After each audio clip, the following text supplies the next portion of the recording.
Well, I've got another guest that I think is really going to blow your minds. We talk on this podcast a lot about demystifying the founder experience and folks who are trailblazers, who are coming up with ideas, products that are novel and are breaking barriers against what I'll call the common beliefs. So this morning, I'm very excited to have my newest guest, Seonghoon of Amogy. And as we like to do at the beginning of every podcast, Seonghoon, would you be kind enough to introduce yourself to everyone? Sure. First of all, thank you for having me. My name is Seonghoon Woo. I'm CEO and co-founder of the startup company Amogy. And I was trained as an engineer, and I started this company roughly 3 years ago with our co-founders. And yeah, we are excited to build this technology, to introduce this technology to decarbonize heavy industries using ammonia as a fuel. So turn back the dial a little bit. As I understand it, you grew up in South Korea, is that correct? That is right. I was born and raised in South Korea. I went to college there, and I first time came to the US for my graduate study in MIT. And at what point in your life did climate change or the environment play a role in your life as something that you wanted to work towards as a mission? I would say I have had much more interest in the problem on the energy space in general. So, my personal, engineering background was not about ammonia or the chemical, it was more about the physics, fundamental physics. I studied in like the semiconductor physics areas where we discuss is essentially the energy problems in the nanoscale. So now, we are excited to see technology like the ChatGPT and generative AI. But on the flip side, the generative AI and the advanced computing uses a lot of the energy. So I was more working on the areas where we can reduce the nanoscale, the chip level energy consumptions so that we can make things more efficient. So overall, I've had much more interest in energy, but when I took a step back, I saw the energy is tightly related with the climate because now we are generating massive energy, which is not contributing positively to the climate. So that got me to the climate and renewable overall. And then as I'm building this energy company, and I'm getting more and more excited to this opportunity where we can make a huge contribution to make the planet stay sustainable. So when you were at IBM, I believe, That's right. was there an aha moment where you said, I can't believe what was that aha moment at IBM, I guess is my question. Yeah. Well, I did not have any particular aha moment, but I always wanted to use my energy and passion for solving more immediate problems, I'd say, with my technical background. And also I had technical background on the energy spaces overall, while the scale was different. So while working for IBM, which was fantastic, but I wanted to really use this energy and the passion for creating something new for really solving the immediate energy problem at the macro scale.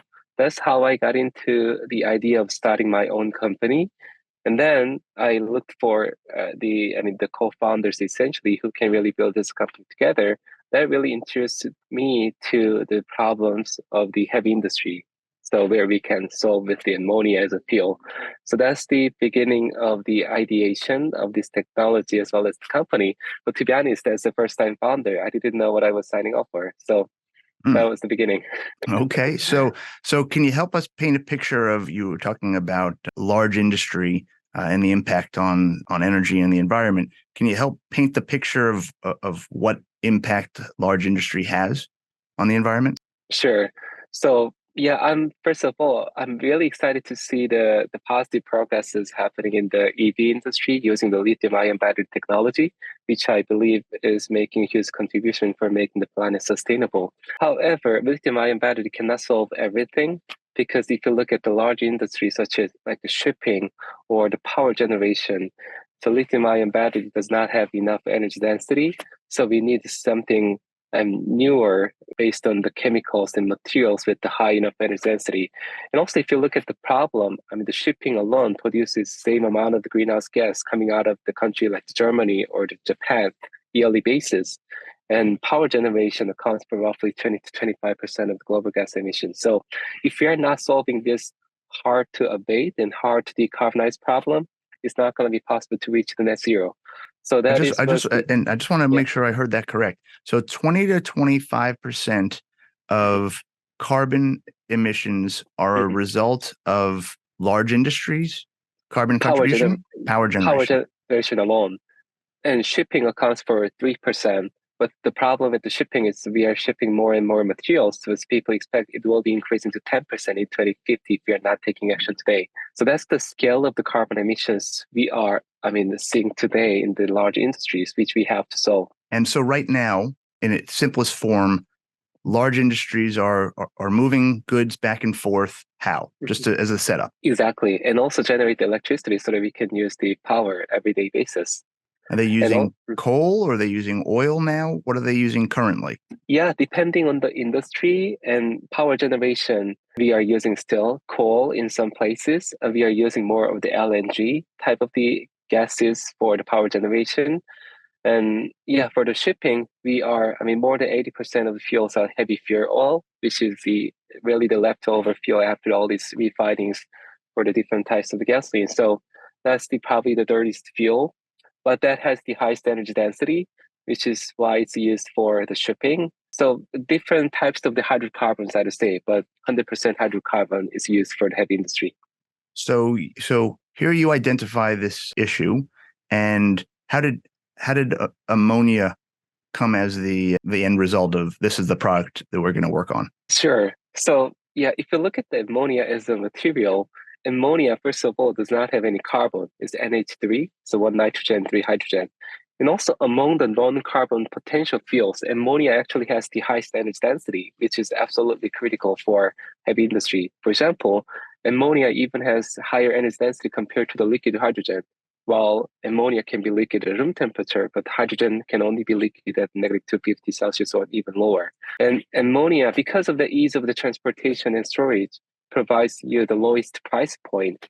So this is most affordable and high energy density non-carbon fuel we could use. However, of course, people have known about this, but converting ammonia to power has been the challenging part. There has not been any technology converting ammonia to power.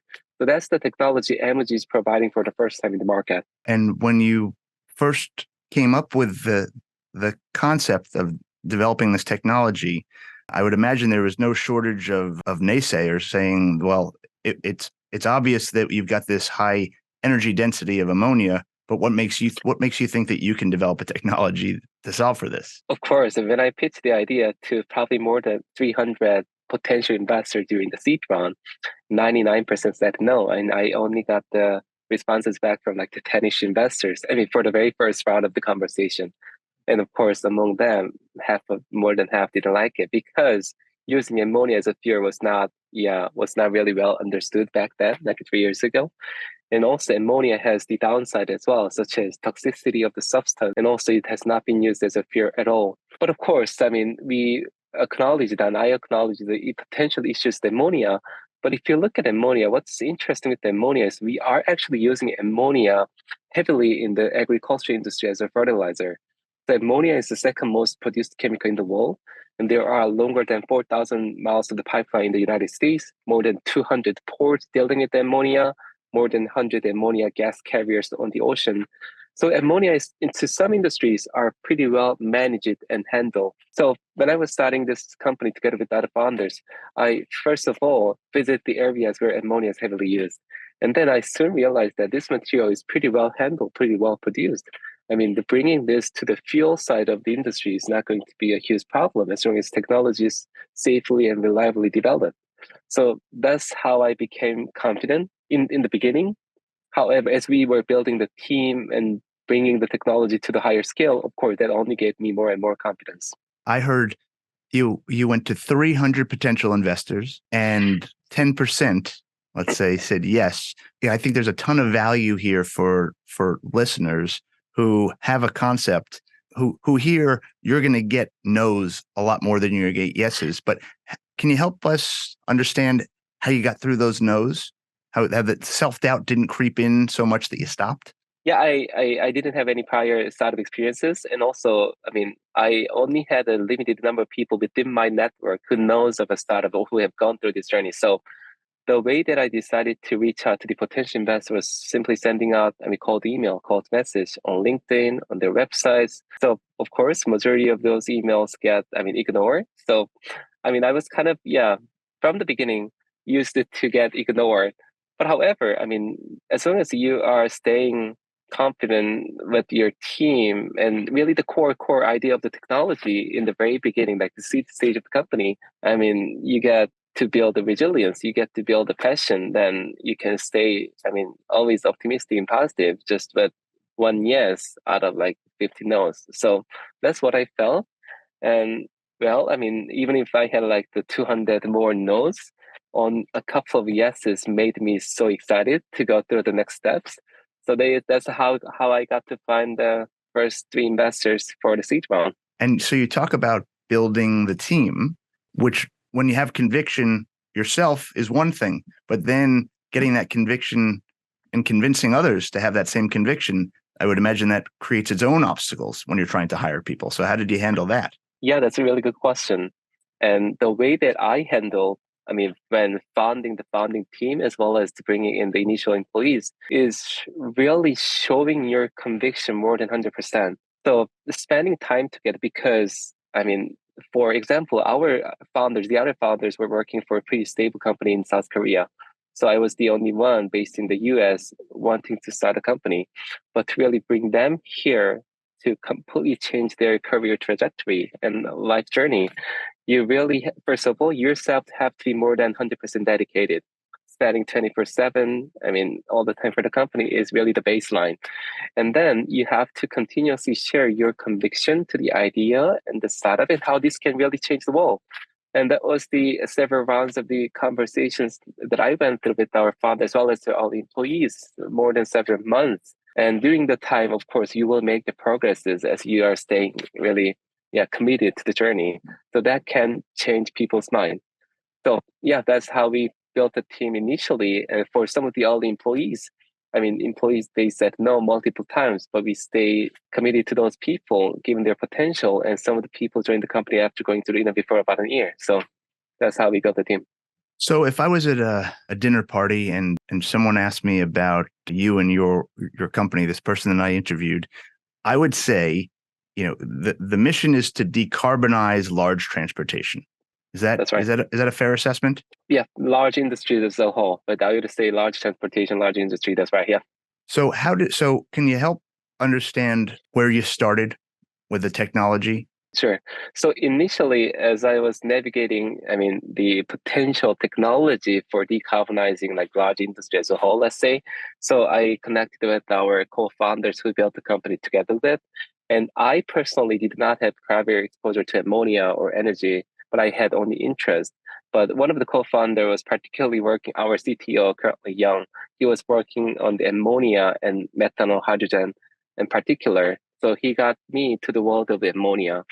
And we found a couple other co-founders who were more into the thermal engineering and the system engineering, which is pretty cool for building the product as well. So all technical key skill sets and the core, I would say, IPs came from their brain and their expertise. That's how we formed this company and the idea. And the technology then, is it a device? Is it a device that then takes the ammonia? How does it work to the non-technical? Sure. So it's like the substance, the material called catalyst. So our CTO was working on back then on ammonia to hydrogen, the cracking catalyst technology, which is the fundamental technology, the starting point of converting ammonia to power. So yeah, we knew about the advanced catalyst technology and more advances we could make as we are really dedicating for this journey. So we saw the potential throughout his experiences and expertise. And as we were talking together and looking at the entire market landscape, we were able to see the huge gap where we can fill in using our technology in ammonia. And so you started, I believe, putting that into practice with a drone. Is that right? That is right. And initially, we raised, first of all, seed funding of $3 million. And using the $3 million, we, of course, from the beginning knew that I'm a huge fan of the lithium-ion battery. So lithium-ion battery can do a lot in a smaller scale, including the drone. But, ammonia is really best positioned for decarbonizing heavy industry. But using the limited capital, you have to, first of all, present the viability of technology. That's why we chose the scale of the drone, small enough so that you can accommodate the capital spendings for buying stuff and retrofitting stuff at the very small scale. So in the beginning, we bought a drone powered by battery and replaced the battery to our ammonia power system. And that worked? Yeah, that worked luckily, but however, of course, I mean there was a lot of time and effort that it did. Of course, of course. So from there, it then went to a tractor. Is that right? That's right. So after the drone demonstration, we got the 20 million funding from Amazon Climate Pledge Fund. So yeah, some of the people know Amazon has its own commitment to decarbonize its entire operation by 2040, 10 years ahead of the Paris Agreement. However, the biggest bottleneck for them may be the ocean-going vessel, really the heavy industry. So from the investment, we started working together to scale this up all the way to the ocean-going vessel, which we are still working on. But I mean, from drone to the ocean going vessel is a huge leap. So we started, I mean, making the small steps, including the different scale of the mobilities, tractor, truck. So yeah, we chose tractor as the next milestone, which is 20 times bigger than drone. And we demonstrated successfully ammonia powered John Deere tractor last year in 2022. So you talk about big leaps. I'd say big leap from $3 million to a $20 million investment by a blue chip.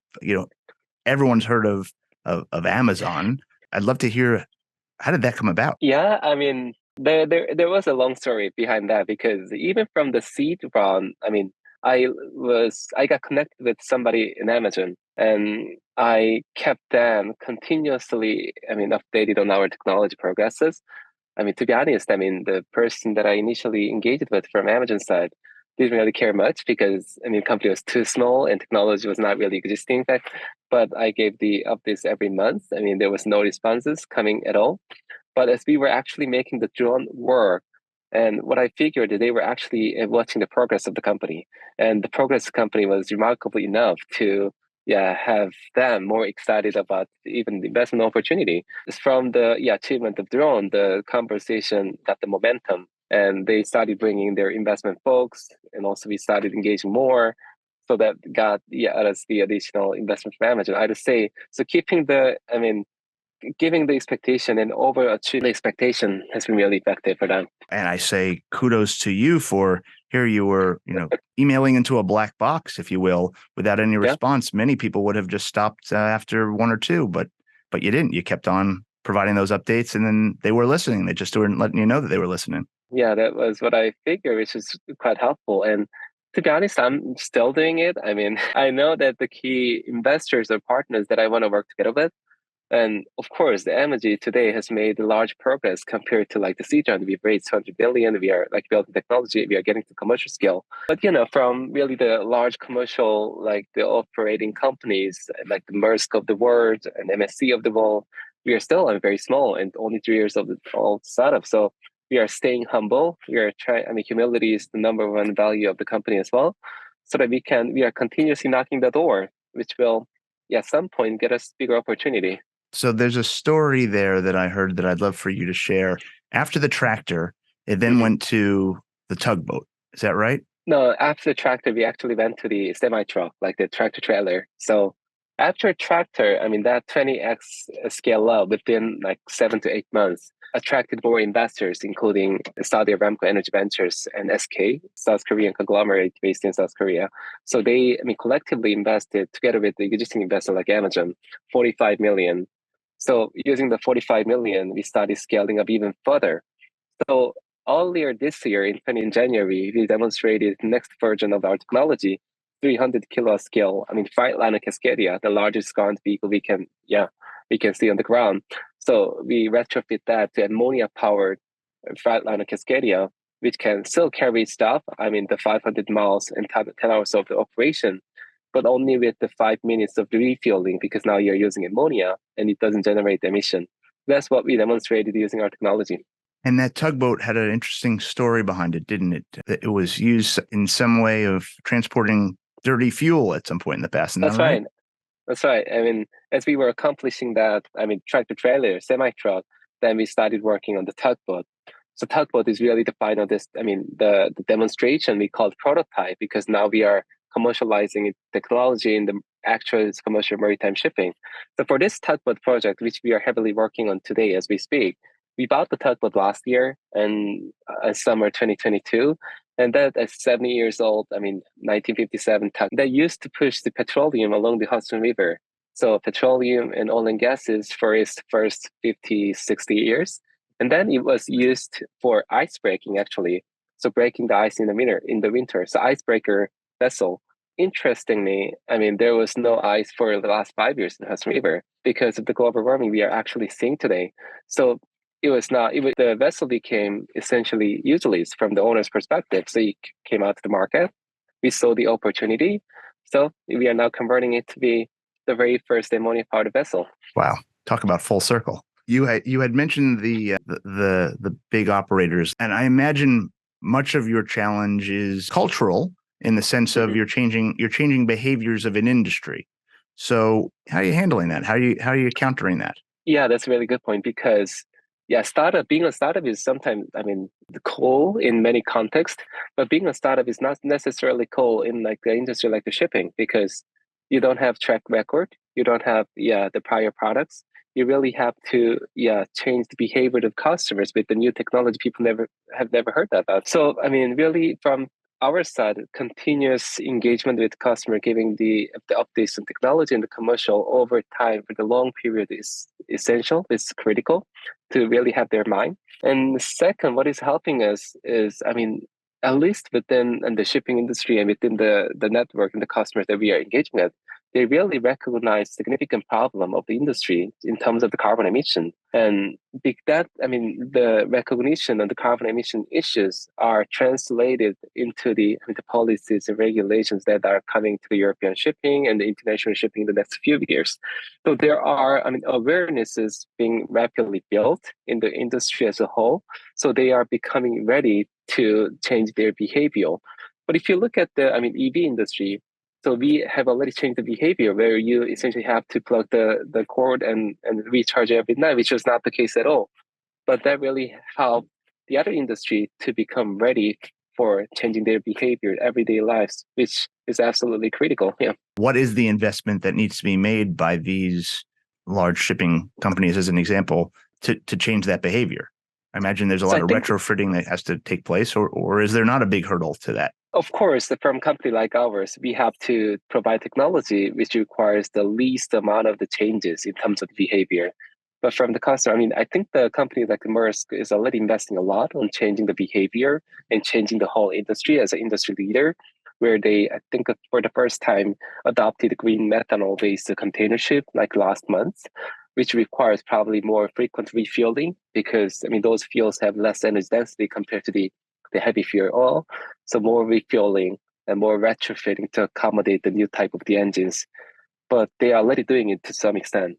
So of course, as they are doing it, there are more followers coming to the industry as well. So we stay pretty optimistic about customer readiness, adopting the new technology. So I guess then there's a race on your part to gain enough eyeballs, because if policy is top of mind for these companies, then it's a question of which technology they're going to adopt. Exactly. But one of the advantage we have, of course, there are different technologies using like the methanol or ammonia or even the hydrogen, which is available today. But we are fundamentally taking advantage of using ammonia as a fuel. Ammonia meaning easy to store, easy to handle, therefore the most affordable and scalable fuel. So our technology is positioning in a unique way that we are enabling the use of that affordable zero emission fuel as a fuel for the shipping. So as long as our technology is maturing enough, we are, pretty optimistic, and also we are positive that our technology will penetrate into the market fast enough to really help them decarbonize their vessel. So what's the biggest obstacle you're finding in getting in front of your audience? So still the providing the mature technology for the customers, I would say, because if you think about the heavy industry, for example, consumer vehicle like the EV, we use cars for, maximum probably 10 years if you're using it long enough. But large scale heavy industry vessels or the power generation, you are going to be using it at least for 25 to 30 years. So there's a different level of maturity that customers require compared to the consumer, product. So industrial product, you have to prove yourself being reliable and durable for like long enough time to accommodate their 25 to 30 years of the lifetime.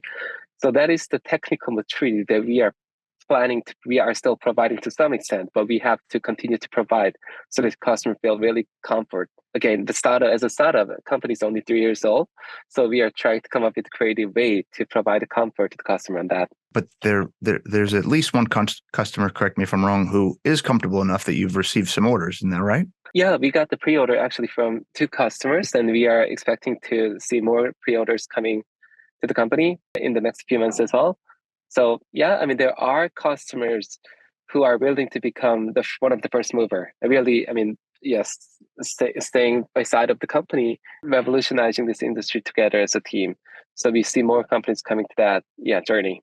I hear your belief and your excitement for it, and you believe wholeheartedly in the impact that you're having. How do you stay true? Again, I think there's some real value there to folks who have an idea, who have implemented something, but it's not necessarily moving as fast as they want. It's really about, I mean, the execution and effort and commitment that you have to put together. So the customers, I mean, they really want to see the execution and also improvements as the company is progressing further.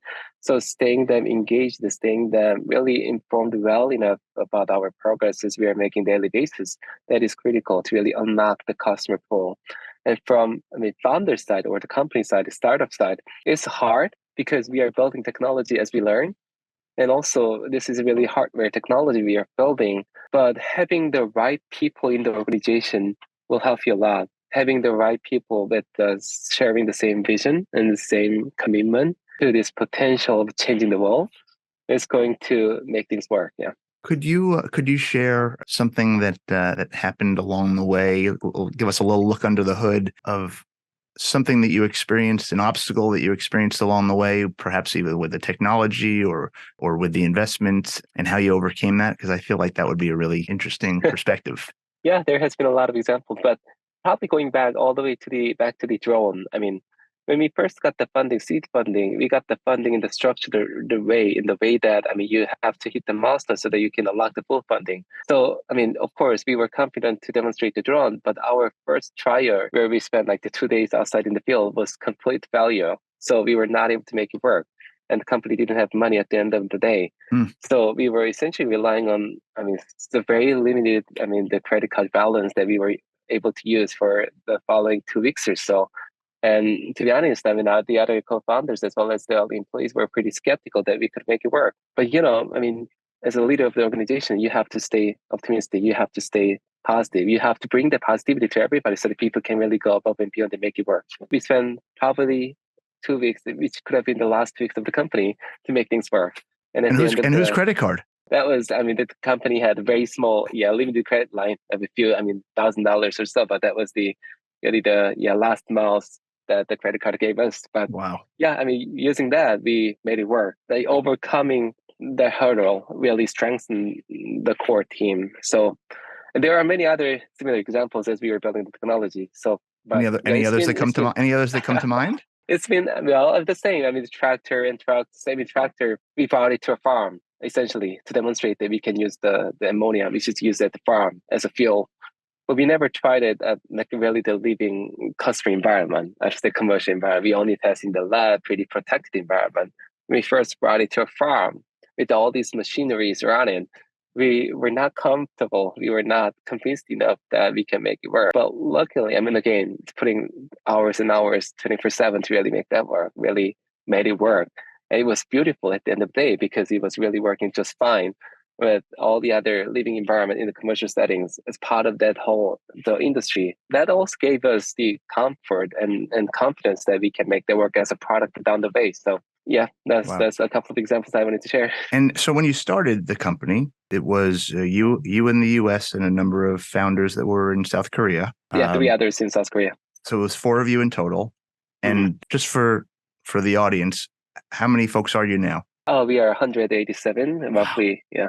And if I read correctly, doing my research, you're building a manufacturing facility in Texas? Yes, we are building the 40 million manufacturing site in Houston, Texas. And we already have locations in Norway and Singapore as well. So 4 different locations.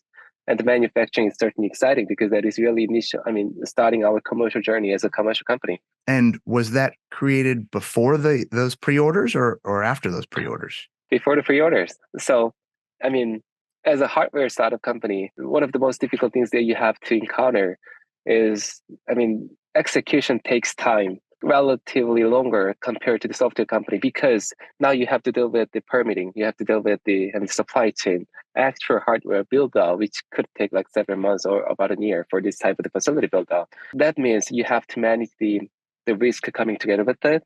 And you have to execute along the way so that once you have the manufacturing site ready, you actually have customer. You actually have a clear vision for the products. That's what we have today. But of course, when we were deciding to build the manufacturing side, a lot of things were uncertain, but we had a belief that we can get there. It reminds me of Field of Dreams. If you build it, they will come. Yeah, very similar, very similar. But that's what as a founder, as a startup, that's what you have to accommodate. And otherwise, things are not going to work. If you want to have the customer first before building out the facility or the cost or the fact, it's going to maybe be too late. And you have always limited cash. You have always limited timeline. So you have to play with that carefully.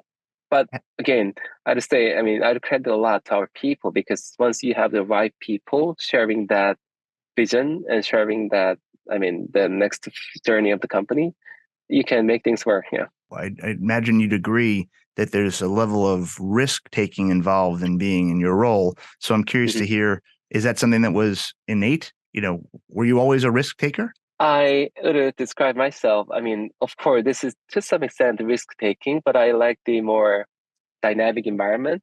So of course, that's part of the reason why I wanted to start a company coming out of IBM. Working for IBM was fantastic, and that really gave me the fantastic environment for my work, and also fantastic, I would say, stability to some extent. But I didn't necessarily love it, so I wanted to explore more. But taking the risk makes yourself more committed. Really drive yourself to go above and beyond. So that's that. I think so. I like taking certain risk and proving that by executing the milestones. That's what I like, what I still like as well. So coming from working for a large organization to starting a business, I'm curious now, looking back a number of years, what are some of the biggest surprises of things that you didn't expect to happen or to learn of being a founder going into it? Amount of the work and amount of the hours that you have to put in to make it work. So, I used to be a hard worker throughout my entire career and throughout my entire study as well. I did my PhD in 4 years in MIT, which was possible partially because I was putting entire hours for completing the work, and the same throughout the rest of the career as well. So I was kind of ready to spend hours and hours to make things work as a startup founder. But the amount of hours you actually have to put in was much more than I imagined. And also the amount of the time that you have to go, the amount of the time period that you have to sustain that pressure and the hard work is much longer.